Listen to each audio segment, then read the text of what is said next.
Bonjour, vous pouvez vous présenter s'il vous plaît? Alors bonjour, je m'appelle Alicia Jarry. Je suis assistante de distribution chez Wayna Pitch, qui est une société nantaise qui distribue des films qui viennent de partout dans le monde, de France, d'Ukraine, d'Irlande, du Brésil. Quel film ou réalisateur ont le plus influencé votre carrière? Le réalisateur vraiment m'a donné envie d'aller dans la branche du cinéma, c'est Tim Burton. C'est ces films qui m'ont époustouflé, qui m'ont donné le goût du cinéma. Ça a commencé avec Les Noces funèbres. Il y a ensuite eu Alice au Pays des Merveilles qui, même s'il y a beaucoup de gens qui le diront, ne le considèrent pas comme un excellent film, moi je l'adore et ça restera toujours un film de cœur. Et c'est ces influences qui m'ont menée jusqu'ici. Après, j'ai fait une école de cinéma et je suis tombée par hasard et pas par hasard dans la distribution. J'ai adoré et je suis restée là-dedans. Qu'est-ce qui vous attire dans un film lors de la distribution? Ce qui nous attire dans un film, c'est généralement, moi il y a beaucoup aussi de l'image, ce que le film dégage, est-ce qu'il arrive à m'emporter dans son univers. Voilà, donc l'image. Et puis le sujet aussi a une grande importance. Généralement, quand on regarde par exemple ce que sort un festival au niveau de ses films, on va beaucoup regarder le synopsis, les thèmes abordés.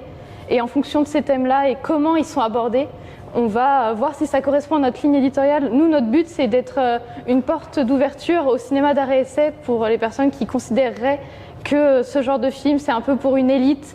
C'est des films qui ne sont pas accessibles alors que c'est totalement faux. L'art et essai, c'est l'essai dans le cinéma, c'est tester des choses, découvrir. Peut-être que c'est pas des blockbusters, mais ça reste des films incroyables qui méritent d'être découverts par tout le monde. On veut apporter ce vent de fraîcheur et notamment chez les jeunes pour pas qu'ils se disent plus tard que c'est un cinéma qui ne leur est pas accessible. Donc c'est pour ça qu'on sort par exemple des films comme Oli ou Niqab qui permet d'être une porte d'ouverture. Comment évaluez-vous le potentiel commercial d'un film avant de le distribuer? Ça dépend de beaucoup de choses pour le potentiel commercial. Donc on évalue au niveau des prix, qui participe au film. On sait notamment que même si techniquement on fait beaucoup de films de cœur, par exemple on a un film qui s'appelle Wet Monday qui sort le 2 avril, qui est un film polonais qui a potentiellement moins de chances d'avoir une grosse sortie parce que c'est un film qui n'a pas de casting, qui vient d'un pays qui n'est pas forcément énormément représenté. Mais c'est des films de cœur qu'on présentait, mais de l'autre côté, par exemple, on a des films comme Oli qui ont, par exemple, Théo Christine qui a joué dans Vermine, Vivre, Mourir, Renaître. Ça aide à faire vivre toutes sortes de films. Le casting va jouer, le réalisateur aussi pour les cinémas, les festivals, mais après, on se focus pas forcément tout le temps dessus. On fait beaucoup de films de cœur Les films de cœur aussi ont des potentiels commerciaux, je dis pas, mais c'est différent, on va les travailler différemment. Quels sont les critères les plus importants pour choisir un film à distribuer? Pour distribuer un film, le critère le plus important, c'est qu'il corresponde à notre ligne édito.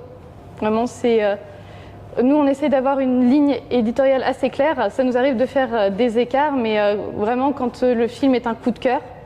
Et c'est ce qui dirige à peu près toute notre réflexion sur est-ce qu'on va prendre un film ou non. Comment travaillez-vous avec les réalisateurs, les producteurs lors de la distribution? Alors ça dépend, nous on arrive beaucoup après la production, nous on arrive souvent à la fin du film. Donc c'est le moment où en gros nous on voit le film un peu fini. Et après nous on va travailler en fonction avec soit le producteur si le film est français, soit avec le vendeur inter plus, le vendeur international, si c'est un film qui vient de l'étranger.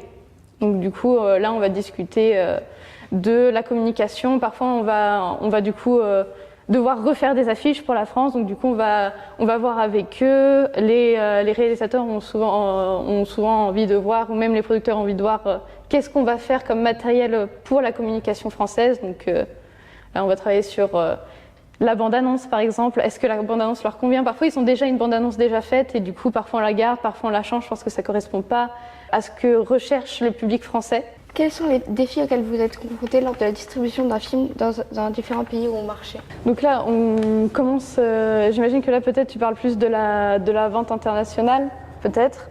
Donc nous, on commence à peine dans la vente inter. Donc là, actuellement, nous sommes en train de, par exemple, pour Oli, l'inscrire à des festivals qui vont aller à l'étranger. Et en fonction de si le film plaît ou non, le film part dans d'autres pays. Par exemple, pour Oli, on va avoir un festival asiatique. Dans l'eau où il va être présenté.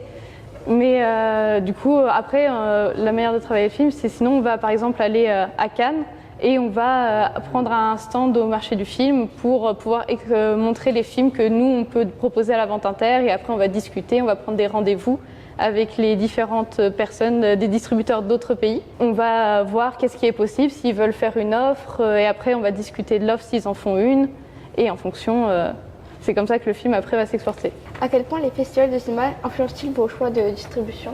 Je dirais qu'ils peuvent influencer pour certains films, mais après ça dépend vraiment de l'instant coup de cœur, comme je disais. Parfois on a des films qui n'ont pas fait beaucoup de festivals, mais c'est vrai que ça peut être important dans le sens où ça aide après quand on en parle avec les cinémas, parce qu'ils se disent « Ah oui, c'est le film qui est sorti, qui a eu un prix au BAFTA, qui a été à Cannes ou qui a été à la Berlinale, du coup le festival allemand ».